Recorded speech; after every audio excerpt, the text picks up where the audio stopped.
Het is toch wel de zomer dat we kunnen zeggen, we houden van Oranje, we houden van Holland. Laat ik maar bij Emiel beginnen. Je hebt een heel album vol met Oranje liedjes gezet.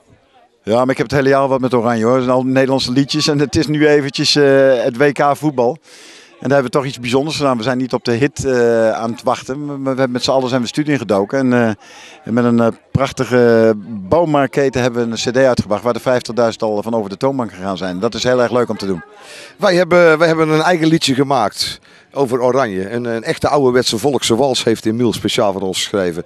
En we hebben een liedje met al de artiesten gemaakt van het album. En voor ons was het natuurlijk heel bijzonder. Er zijn fans van ons die voorbij lopen. Ik ken ze niet, maar fans.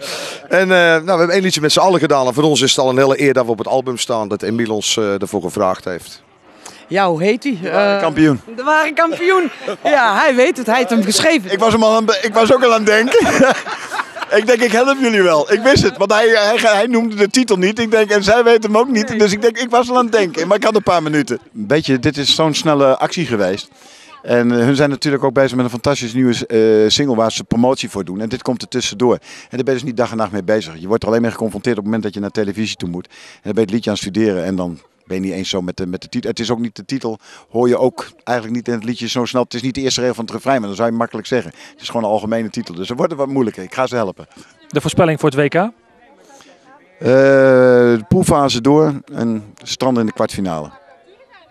Ik weet het niet. Ik heb totaal niks met voetbal eerlijk gezegd. Alleen ja, wanneer het WK is, zit ik voor de buis, begin ik te juichen. Tuurlijk wil je dat Nederland wint, maar ik kan geen enkele voorspelling doen. Nee, durf ik niet.